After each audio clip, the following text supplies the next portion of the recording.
నేను చెప్తానండి, నా ఒపీనియన్ చెప్తాను.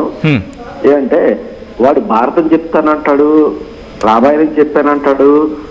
ఇంతకాలం అన్ని ఏదో మంచి వ్యక్తిని ఫాలో అయ్యానండి. యాక్చువల్గా వాడిని ఫాలో అయ్యాను నేను. యాక్చువల్గా వాడు నా తల్లి సమానరాయలు, నా సీతాదేవిని, నా భారతాన్ని, నా రామాయణాన్ని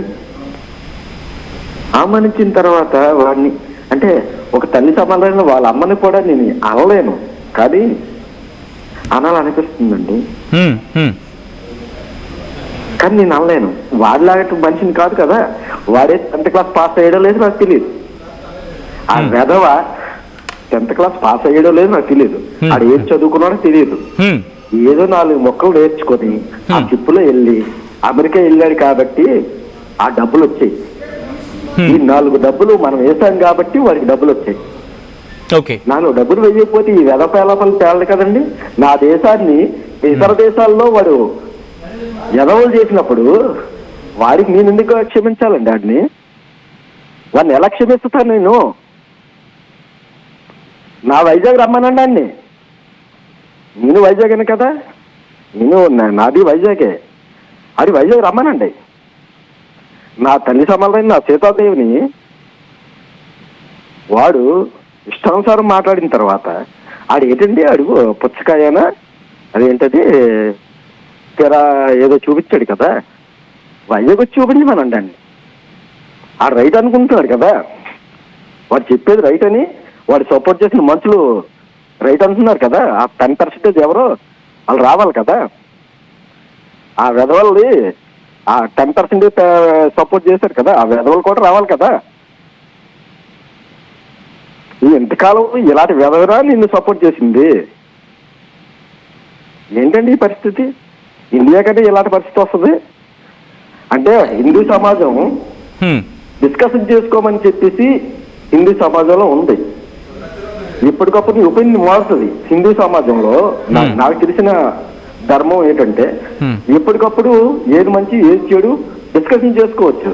అదే మిగతా మతాల్లో లేదండి. అది మిగతా మతాల్లో డెసిషన్ ఏమంటది ఒకళ్ళ ఒపీనియన్ చెప్పుకునే ఇది లేదు. నా హిందూ సమాజంలో ఒపీనియన్ షేర్ చేసుకునే ఇది ఉంది. బట్ అదే తను అంటుంది అదే కదా, నా ఒపీనియన్ తనంటుంది అదే కదా, నా ఒపీనియన్ నేను షేర్ చేసుకున్నాను, సారీ చెప్పినప్పటికీ ఎందుకు యాక్సెప్టెన్సీ లేదు? నా దేశాన్ని ఇది చేసినప్పుడు, నా తల్లిని ఇది చేసినప్పుడు మీ తల్లి మీ తల్లిని అవమానిస్తే ఏ కొడుకైనా వదులుతాడా? రైట్. ఎవరి తల్లినైనా నేను అతని తల్లిని నేను అనలేకపోయాను, కానీ వాడు నా తల్లిని అన్నాడు కదా. నా తల్లి సీతాదేవి. నా తల్లిని అన్న తర్వాత నేను ఎందుకు కోరుకుంటానండి? అంటే సమాజం ఆలోచించుకోవాలి. యాక్చువల్గా ఏంటంటే మన హిందూ సమాజంలో ఎవరి ఒపీనియన్ అది చెప్పుకోవచ్చు. ఇప్పుడు ఆవిడ ఎవరు, ఏం పేరు ఆవిడ పేరు, బట్టలు కొని తిరుగుతాను అంటుంది కదా, ఆవిడ పేరు ఏం పేరు, అనసూయ అనసూయ గారు అన్నది ఆమె ఒపీనియన్ చెప్పింది, దాని మీద డిస్కషన్ జరుగుతుంది. డిస్కషన్ లో ఎవరి ఒపీనియన్ వాళ్ళు చెప్పుకోవచ్చు. అంతేగాని వాళ్ళ తల్లిని వీళ్ళ తల్లిని తిడతానంటే ఎలా అవుతుందండి? డిస్కషన్ చేసుకొని మెజార్టీ ఒపీనియన్ ఉంటే అది హిందూ సమాజంలో అది తీసుకుంటుంది. నాకు తెలిసిన హిందూ ధర్మం అదే. హిందూ ధర్మం ఎప్పుడు ఒకలాగే ఉండదు, కానీ అమ్మాయిని అబ్బాయిని ఈక్వల్ గా చూస్తుంది. డిస్కషన్ ఏది మెజార్టీ ఒపీనియన్ అనేది హిందూ సమాజం తీసుకుంటుంది. ఇతర మతస్థుల్లో లేదు అది. ఇతర మతస్థుల్లో ఉందో లేదో నాకు తెలియదు. యాక్చువల్గా నాకు తెలిసి హిందూ సమాజంలో అది ఉంది. Right Ravi, thanks for the call. Next caller Raju Vizag నుంచి తీసుకునే ప్రయత్నం చేద్దాం. నెక్స్ట్ కాలర్ రాజు గారు ఏమంటారు మీరు? హలో, నమస్తే అండి. నమస్తే రాజు గారు తను అంటోంది మీరు విన్నారు కదా, సారీ కూడా చెప్తున్నాడు. విన్నానండి. నా ఉద్దేశం క్లియర్ గా చెప్తారు 2 మాటల్లో. ఏ మతాన్నైనా కించపరచడం, మత విశ్వాసాలని అగౌరవపరచడం ఎవరైనా తప్పని అంటారు. అది తప్పనిసరిగా సమాజం అంతా అదే చేస్తుంది. మనం క్లియర్ గా నాన్వేషన్ మనం ఖండించాల్సిందే, తప్పులేదు అందులో.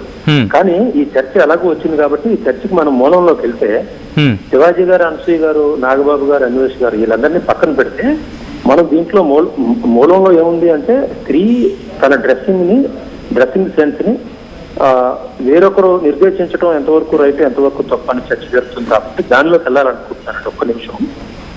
మనం చర్చ వచ్చింది కాబట్టి ఈ మతాల లోపలికి వెళ్ళిపోతుంది. ఇది క్లియర్ గా అక్కడి నుంచి మొదలయ్యి మతం లోపలికి వెళ్ళిపోతుంది కాబట్టి రిక్వెస్ట్ అంటే మతాల గురించి అంటే అంత డీటెయిల్ గా వెళ్ళవలసిన సందర్భం అయితే ఇక్కడ అంతగా కనిపించట్లేదు అనేది మాట్లాడుకోవచ్చు. బట్ కన్ఫైన్ టు అన్వేషణ. ఎందుకంటే ఇక్కడ రిలీజియన్ యాంగిల్ తీయడం అనేది ఉద్దేశం కాదు. తనన్న మాటల విషయంలో 100% నాన్ తప్పు ఖండించాల్సిందే. నా ఊరే నాకు అంతకు ముందు కూడా తెలుసు, కానీ ఖండించాల్సిందే, అనుమానం లేదు. కానీ మనం స్త్రీని నిర్బంధించి శాసించాలనుకోవడం, సాంస్కృతికంగా నిర్దేశించి దిశానిర్దేశం చేయాలనుకోవడం రెండు ఒకటి కాదు. ఆ రెండింటికి మధ్యలో ఉన్న చిన్న తెర మనం అర్థం చేసుకోవాల్సి ఉందండి. ఇప్పుడు నువ్వు ఇలాంటి బట్టలు వేసుకుంటున్నావు, అలాంటి బట్టలు వేసుకుంటున్నావు, నువ్వు ఇలా తిరుగుతున్నావు, అలా చెడిపోతున్నావు అని అనడం కూడా ఈ తాలిబాన్ సంస్కృతికి బీజాలు లాంటివే ఇవి కూడా. అంటే ఒక స్త్రీని గాని ఒక వ్యక్తిని గాని గట్టిగా ఖండించి నిర్దేశించాలనుకోవటం, అది ఎగతాళిగా చెప్తున్నావా మన బాధ్యతగా చెప్తున్నావా అన్న విషయం లోపలే ఆ చిన్న తెర దాగుందండి. దాన్ని అర్థం చేసుకోవాలని అంటారు. రంగనాయకమ్మ గారు ప్రముఖ స్త్రీవాది, ఆమె కూడా ఒక సందర్భంలో తిట్టారు. అది ఎలా అంటే నువ్వు ఒక వస్తువుగా మారిపోతున్నావు అన్న ఉద్దేశం. తనే స్త్రీవాద సాహిత్యం అంతా రాసిన వ్యక్తే ఇలా నువ్వు బట్టలిప్పుకు తిరగటం అనేది ఒక వస్తువుగా, బజారు వస్తువుగా, సరుకుగా మారిపోతున్నావు అన్న ఇంటెన్షన్ లో ఆమె కూడా ఖండించారు. ఖండించాల్సిందే. కానీ మేము తిరుగుతావు నువ్వు తిరగకూడదు అనేది పురుష అహంకారం ఏదైతే ఉందో అది ఇందులోకి చొరబడకూడదండి. అంటే ఒక ఉదాహరణతో క్లోజ్ చేస్తాను. పస్తులు ఉంచడం, ఉపవాసం చేయడం రెండు ఒకటి కాదు. ఆ తేడా తెలుసుకోగలగాలి. ఉపవాసం ఉండడం లేదంటే మనం ఎవరైనా పస్తులు పెడతాం గదిలో బంధించి, ఆ రెండు ఒకటి కాదండి. ఎట్టి పరిస్థితుల్లో ఒకటి కాదు. ఆ తేడా తెలుసుకోగలగాలి. మనం ఏదన్నా చికిత్సలో కూడా మనం కొన్ని ఉపవాసాలు చేస్తాము, లేదంటే వాళ్ళు కూడా మనకు చెప్తారు ఏది తినాలో ఏది తినకూడదు. అలాంటి ఒక చికిత్స దృష్టిలో సామాజిక కోణంలో ఇది ఆలోచించి స్త్రీకి మనం దిశానిర్దేశం చేయొచ్చు. ఎందుకంటే కొత్తగా వాళ్ళు ఆర్థిక స్వావలంబన కానీ సామాజిక విషయాలు కానీ అడుగు పెడుతున్నారు కాబట్టి, పురుషులకు ఉన్న వెసులుబాటు వాళ్ళకి లేదు కాబట్టి సాంస్కృతికంగా ముందుకెళ్ళిన మన జనరేషన్స్ వాళ్ళకి చెప్పొచ్చు.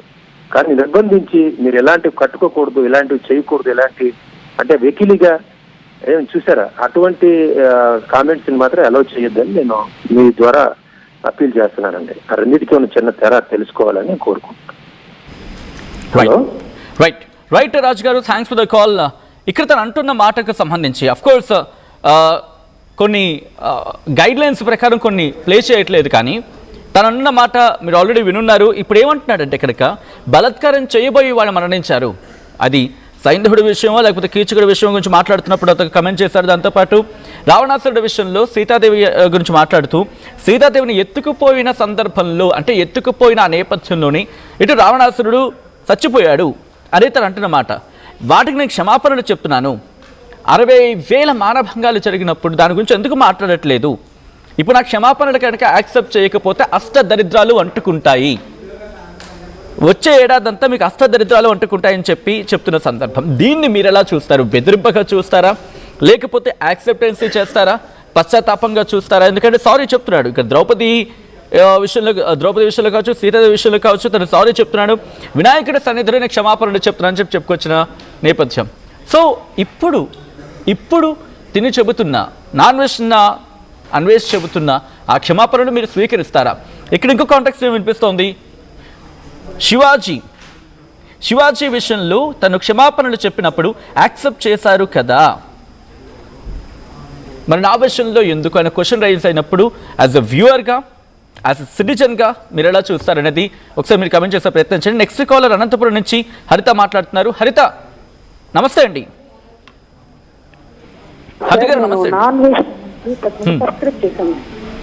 కానీ ఆయన మాట్లాడిన మాటలు కానీ ఆయన చూపించిన విధానం కానీ ఒక హిందువుగా కానీ ఒక ఇండియన్ గా కానీ ఆయన మనిషిగా కూడా పనికిరాడు అనేది నా అభిప్రాయం. ఎందుకంటే ఏమండి, ఆడవాళ్ళు నిండుగా బట్టలు వేసుకుంటే అంటే అప్పుడు వంటింట్లో చేయాల్సిన పని వంటింట్లోనే చేయాలి, బాత్రూమ్ లో చేయాల్సిన పని బాత్రూమ్ చేయాలి.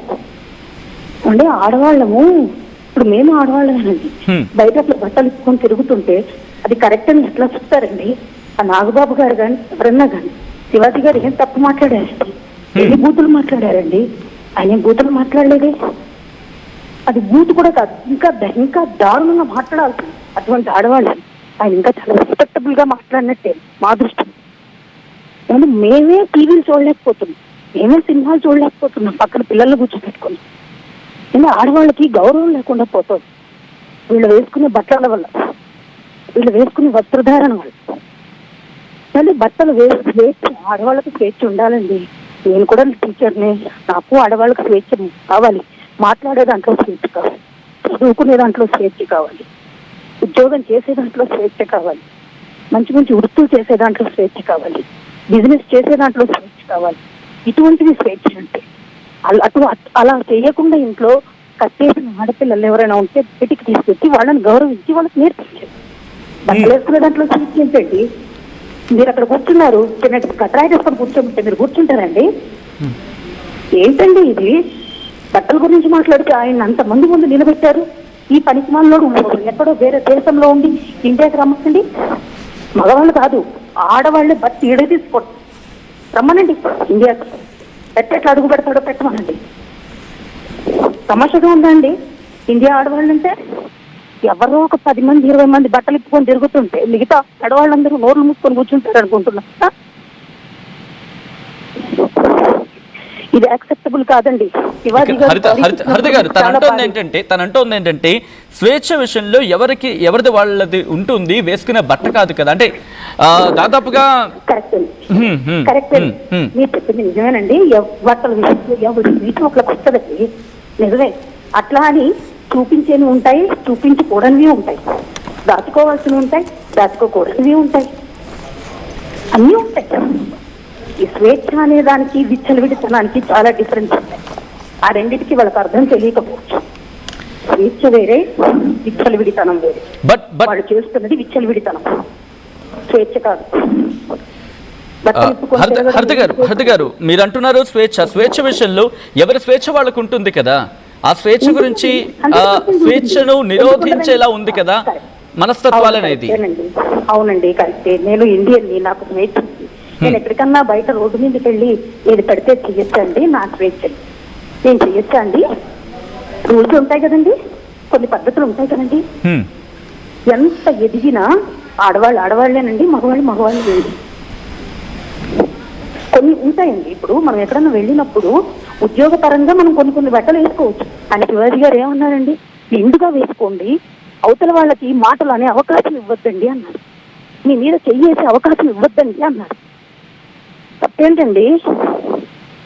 తప్పేంటో చెప్పండి. అటువంటి బట్టలు వేసుకోవడం వల్లే చిన్న పిల్లలు రేపులు చేయడం, చిన్న పిల్లల్లో ఆలోచనలు వస్తున్నాయి. ఇంతకు ముందంతా లేవు కదండి. ఇంతకుముందు మన పూర్వీకుల కాలంలో వాళ్ళందరికీ ఇంత దరిద్రమైన పనులు లేవు కదండి. కొత్త వింతలు ఇప్పుడిప్పుడే చూస్తున్నాం. అప్పుడు ఆడవాళ్ళంటే గౌరవం ఉండేది. మన హిందూ ధర్మంలో ఎంతో విద్వత్తున్న ఆడవాళ్ళు ఉన్నారు. ఆడవాళ్ళకు స్వేచ్ఛను ఇవ్వండి, విచ్చలవిడితనాన్ని ఇవ్వద్దు. ఇప్పుడు నేనే ఉన్నానండి, ఇష్టం వచ్చినట్టు వేసుకుంటే నా తండ్రి ఊరుకుంటాడండి? మన అన్నదమ్ములు ఊరుకుంటారండి? నేను మీ చెల్లెలనండి, మీ ఉంటే చెల్లెలను అనుకోండి. Right, thank you so much హరిత గారు ఫర్ కాలింగ్. మనతో పాటు విశ్వ హిందూ రక్షా పరిషత్ జాతీయ మహిళా అధ్యక్షురాలు అండ్ అలాగే సైకాలజిస్ట్ యమునా పాఠక్ కూడా మనతో పాటు లైవ్ లో జాయిన్ అవుతున్నారు. యమునా పాఠక్ గారు నమస్తే అండి. యమునా పాఠక్ గారు, ఇక్కడ ఈ రోజు నాన్ వేస్ట్ తనకి సాధారణంగా బహుశా డిస్కషన్లోకి తీసుకోవచ్చా అంటే ఆ వ్యక్తి అంటే ఎస్, ఎందుకంటే తను చాలా మంది ఇన్ఫ్లుయెన్స్ చేశాడు. బెట్టింగ్ యాప్స్కి వచ్చినప్పుడు ఒక విధంగా చెప్పంటే తెలుగు రాష్ట్రాలే కదా, బహుశా బియాండ్ తెలుగు రాష్ట్రాల్లో కూడా తనకి మద్దతు వచ్చింది. హీరో ఆ సందర్భంలో. కొన్ని సందర్భాలు అంటే ప్రపంచ యాత్రికుడిగా తనకు ఒక పేరు సంపాదించుకున్నాడు, తెలుగు పేరుని ఓకే ప్రపంచ దేశాల్లో కూడా కాస్త చూపిస్తున్నాడు అని చెప్పి ఇంత ఒక వాట్ షుడ్ ఐ సే ఒక పేరు తీసుకొచ్చాడు అనుకున్న వ్యక్తి ఈరోజు మాట్లాడిన మాటని క్షమాపణలు కూడా చెప్పాడు. ఇప్పుడు క్షమాపణలు స్వీకరించాలా, లేకపోతే చేసిన తప్పుకి దానికి ఏమైనా ఉంటుందా, ఏమైనా మాట్లాడుకోవాలి దాని గురించి? ప్రతి వారికి మధ్యన అది ఒక ఫ్యాషన్ అయిపోయిందండి. అంటే ప్రతివారు అంటే హిందువుల మనోభావాలు దెబ్బతీస్తున్నారు. మరీ ముఖ్యంగా మన దేవీ దేవతల గురించి ఇష్టం వచ్చినట్టుగా నోరు పారేసుకోవడం, తర్వాత అన్నీ అయిపోయాక ఒక సారీ చెప్పడం. So public apology will not be enough అండి. ఖచ్చితంగా పబ్లిక్ ఎపాలజీ అనేది సరిపోదు. ఎందుకంటే ఇలాంటి మనం చేస్తుంటే రేపు పొద్దున కూడా ఇలాంటి వాళ్ళు చాలామంది పెరిగిపోయి రేపు మళ్ళీ నోటికొచ్చిందల్లా దుర్భాషలాడేసి మళ్ళీ ఒక సారీ చెప్పేస్తే it is not accepted. So నేనేమంటానంటే ఇటువంటి వాళ్ళకి ఖచ్చితంగా సోషల్ బాయ్కట్ చేయాలి. డెఫినెట్గా సోషల్ బైకట్ చేయాలి, because it is not a ordinary issue. ఏదైతే తను సీతమ్మ తల్లి గురించి, ద్రౌపది దేవి గురించి ఈరోజు ఇటువంటి వ్యాఖ్యలు చేశారో, ఇట్ విల్ అట్రాక్ట్ మనకి 153A 295A IT యాక్ట్స్, ఇవన్నీ కూడా మతపరమైన